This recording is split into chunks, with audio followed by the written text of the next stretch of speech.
Fast forward, any come out channel you saw a GH politics already. Podcast also training because make headlines. And a jumbre not any exumo a waxy. Any dimini a hundred bucks simus and the can you best subscribe to the channel. Hit notification bell so share na out of what accounts so answer into NKB. Any dimini a hundred bucks simu. Mame info in a highway sim. Jedem enya simple to a crab. Now, channel swam say maybe a chamu fifi Fiafi Kwati waye General Secretary among National Democratic Congress NDC. The allegation be about bontin so etrese. Edwuma ora tim no eye ye no. Ye wo NPP emu nipanum bia ora tim no etimi discover say we di o maye bone ye di o mu agina emra no.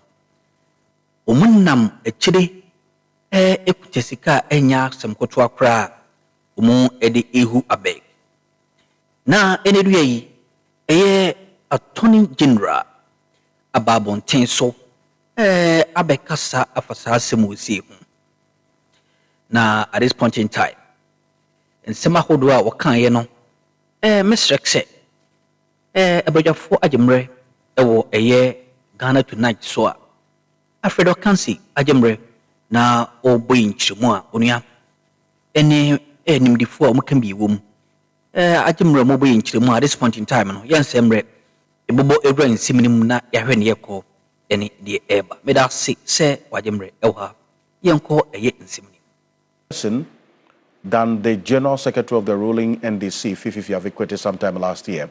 But today, the Attorney General and Minister for Justice, Dr. Dominic Akuritinga-Ayene, has once again dismissed claims that his office is cutting deals or entering plea arrangements in cases being prosecuted under the Operation Recover or Loot, that's oral initiative, or the flagship of this administration. Now, speaking during a working visit by the Vice President, Professor Jaina Opoku-Agyemang, earlier today, Dr. Ayene assured the public that prosecutions under oral are proceeding steadily and transparently. Take a look. Accusations being raised about the fact that we are cutting deals in the oral cases. Your Excellency, oral is going very, very well. However, I want to put it on record, and the National Intelligence Bureau will bear me out. No docket has come here that has been compromised in any way. No deal, no plea arrangement has been entered into with anybody who has committed an offense that comes within the ambit of the oral briefs that we have received from the NIB and are prosecuting. We have 16 dockets under review, and then we will be putting those ones through the process of critical scrutiny, so that when we notice that there are loopholes in the investigations, we'll tell the investigative authorities to bring us more evidence, as we are doing now with the National Service prosecution. So I want to assure the Ghanaian public, using this platform, that we have not entered into any plea negotiations with anybody that committed an offense that comes within the remit of oral. But you see, just for the uninitiated, why is the Attorney General saying this? Let's recall exactly the allegation that Fifi Avikwete, the General Secretary of the ruling NDC, put out sometime last year during the NDC legal team's meeting in the Ashanti region. Take a look. If it's to be done, it must be done well. And to be done well means it has to be thoroughly done, proper due diligence. The job must be properly done. And you are the noise, so you should know. If you say righteousness and justice should be the foundation, it must be. So you cannot in one breath be making proclamations that are condemning those who are on the other side, while you yourself are part of the system that wants to subvert the same laws and the same constitution, the same rights things from being done. So you should be the first point of making sure things are done properly. That's the only way we can establish a society that will be truly great and strong. My first plea. My second plea is this. And Attorney General, I'm sure the pressure is mounting. We at the level of the party are picking the signals. And the signals we are picking is this. That many among us, in spite of the further pleas and the pressure coming from the public that things have to be done properly, punishment must be exacted, and things have to be done, some among us are busy trying to cut deals with people who are supposed to be prosecuted. Some among us are trying to cut deals. Some are becoming conduits through whom pressure is being brought to bear on people who are supposed to do what is right. I'm not mentioning names. A time may come where we may have to. A word to the wise. Some know themselves, those who are. We are hearing your names. Think again. Because this victory was achieved largely because the people of Ghana wanted the right things done. Not for deals to be cut. For them to say, okay, now that we're on the other side, we cut deals so that tomorrow you also can get a deal cut. No, it won't happen.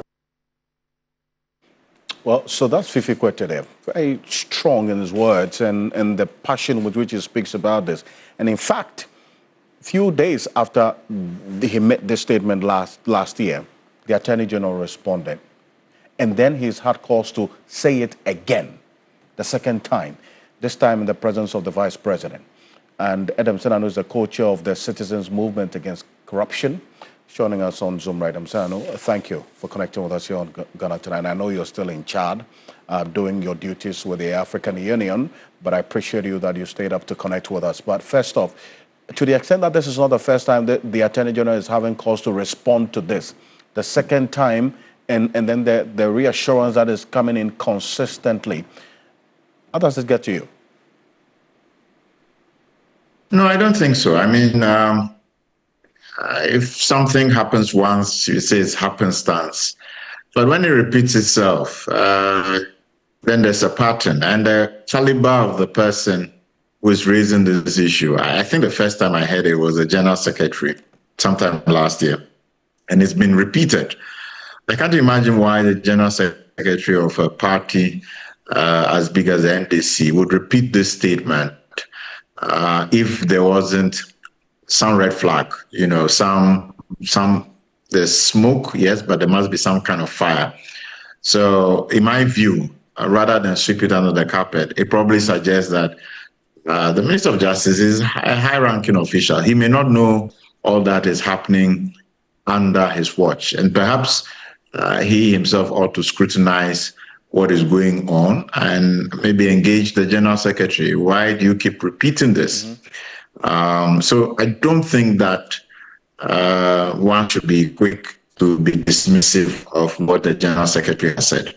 I see, but the earlier posturing was that assurance that he gave in responding to the concerns in this particular statement that the General Secretary made last year. In fact, when the President met journalists last year, I put the same question to the President as to whether he had heard Fifi Kwete's allegation and whether he, as a chief oral to a campaigner, was concerned about it. And he had indicated at the time, at that press conference with the journalists, that he wanted to call Fifi Kwete to come and answer for himself, as it were, tell all of us on national television the evidence that he has. But Fifi Kwete, if you hear him in that tape we just played, said at that time he was not going to mention names.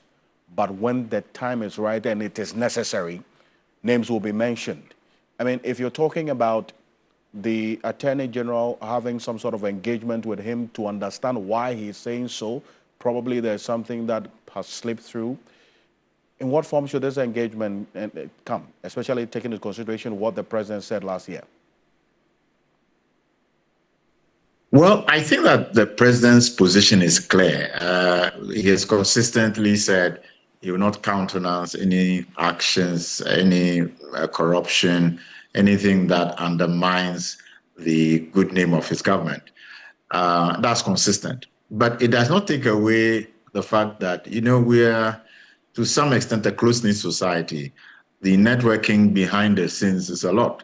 So A hears something, B gets to know about it, information flows. It would seem to me very strange that the general secretary of the party making these comments without any basis. I mean, that is very, in my view, very unlikely.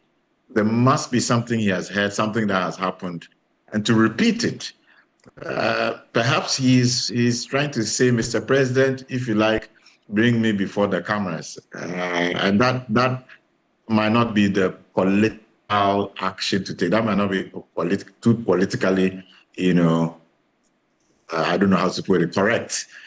So I think that they better engage him rather than be dismissive. It also shows that there is some level of internal democracy. He's not been muzzled. He doesn't feel so constrained that he cannot speak publicly. But this we comes did maybe in the first instance. Right, but this comes at a time when the Attorney General, for the second time, has had to put out this statement of reassurance, even though this has not come up again after Fifi Kwete said it sometime last year, and the Attorney General responded to it. But in the presence of the Vice President, he's had to re-echo this to send that clear signal that there's really no root and there's no reason to, as it were, suspect that there's something nefarious happening in this whole fight in the oral. But if you're talking about some form of engagement going forward, now how, and that's what I was talking about earlier, about the form of the engagement, especially because, as we speak, the Attorney General has been clear. Nothing is happening. That's in his own words. I mean, one of the things that, we have this formula we use when I'm doing leadership training. We say effective leadership is a function of LEF. So capital E equals L, small e, small f, where L is the leader who listens, E is the leader who has experience and exposure, and F is the leader who has followers who give critical input and ask critical questions. It's always good to listen. To the more informed we are, likely to take actions that benefit the collective much more than you would have done if you didn't. So my view would just be, look, no matter who is speaking, let's not say or if we can't do that, we have persons who can do some background checks for us. We probably should do that. Otherwise, when we talk about effective leadership being a function, that's capital E, a function of LEF, where L is the leader who listens, E is the leader who has experience and exposure, and F is the leader who surrounds himself with followers who give critical input, ask critical questions. And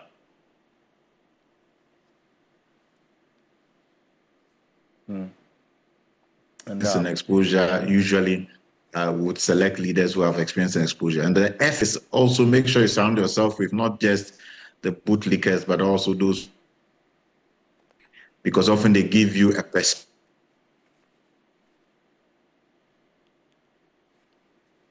that you would have if you didn't pay attention to the critiques as well.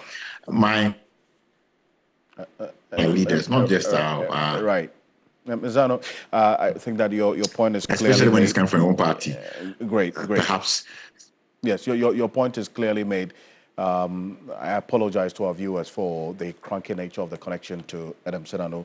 Got bad at the end of this conversation. But Senano, thank you. Your point is clearly made.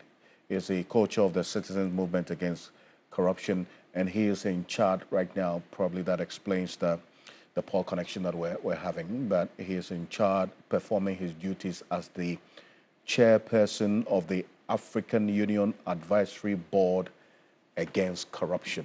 So thank you, Zeno. Thank you for joining us here on Ghana Tonight. But coming up next here on Ghana Tonight, we deal with matters of the courts. And earlier today, a lot of you have been talking about what happened earlier today. Agrada is in the news again, and for the obvious reasons. The jail term has been reduced from 15 years to 1 year, raising eyebrows. Now, we're going to break it all down to you as to exactly what all of this means, and then we'll have a private legal practitioner also join us to help us put the matters in context and in perspective, because, monitoring the conversation and then also the reactions to this particular outcome in the court of law today, we need to understand what exactly happened. Now, the huge sigh of relief for the person who has been described as a repentant former fetish priestess turned evangelist, Patricia Esiedua, known in public circles as Nana Agrada, after the High Court in Amasaman reduced her 15-year jail term to 12 months. Now, the Trial Circuit Court had convicted her for defrauding by false pretenses and charlatanic advertising. Now, all of this has its roots in law when it comes to the jail term or how many years sentencing is applied to such offenses. Well, the decision has, however, generated a lot of conversation and confusion, for that matter, in the minds of many as to what exactly the position of the law really is. How did the court arrive at this particular outcome? And that is what has got a number of you talking as we speak, and what the way forward should be, and whether or not the state is going to seek any form of appeal, or this matter is effectively ended. Well, we got the full reasoning of this particular judgment, the ruling of the trial judge on this particular case. We've got the full ruling. If you have the full complement of it, you go on 3news.com, you'll find it. And my colleague Dennis Paperi Wadam Esquire, going through the entire full ruling, teased out a few things that are sticky points, which we're going to be getting into.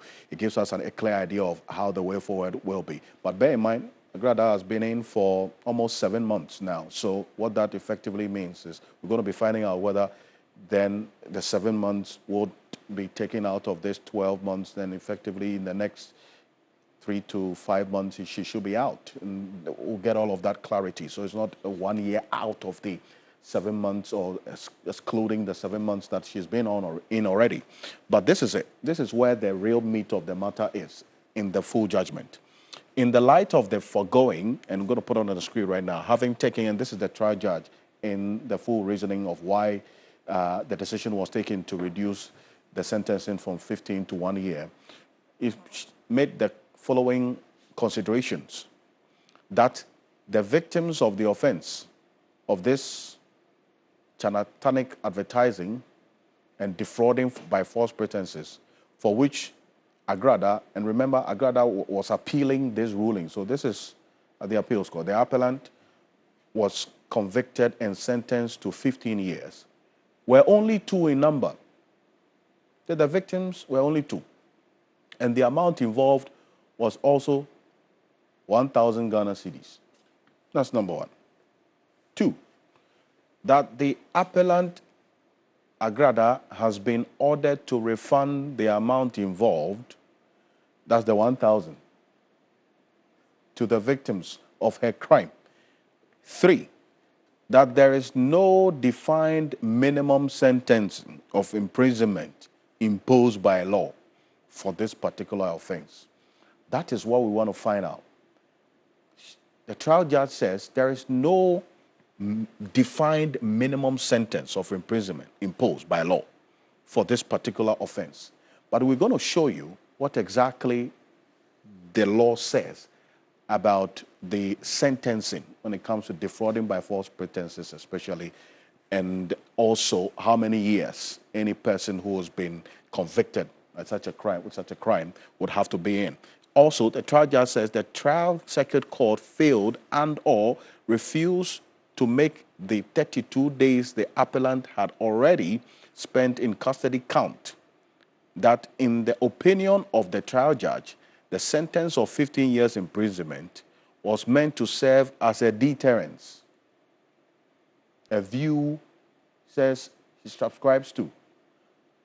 I hereby, quote, reduce the sentence of 15 years imprisonment in hard labor imposed on Agrada by the trial circuit court and rather sentence the appellant in the following manner. I affirm the appellant's sentence of 25 penalty units on count 1, that is the charlatanic advertising, or in default of her payment of this fine, the appellant is to serve an additional term of 3 months imprisonment in hard labor imposed on the appellant by the court below.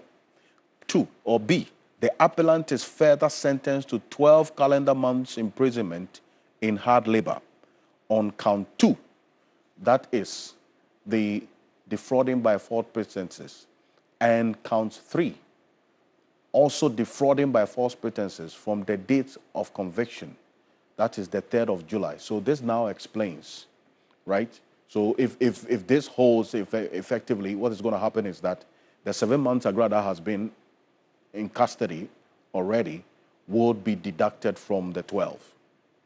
So effectively, we're seeing just about 5 months left. The appellant is further sentenced to a fine of 200 penalty units on counts 2 and 3, that's the defrauding by false pretenses. In default, her payment of the fine, she is to serve an additional term of 1 year imprisonment in hard labor.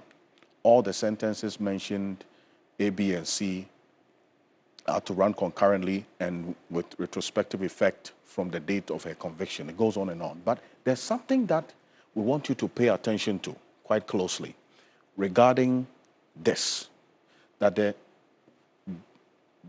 appellant has been ordered to refund the amount and that there is no defined minimum sentence of imprisonment imposed by law. And this is where we take you to what the position of the law is on this matter. Take a look at this. A person who defrauds any other person by a false pretense commits a second-degree felony. Second-degree felony. And it continues. A person who by means of a false pretense or by personation obtains. We and some of the so so that's an so body in the Adumania. Unia, if a sign by room na, a sumo conscience of bra.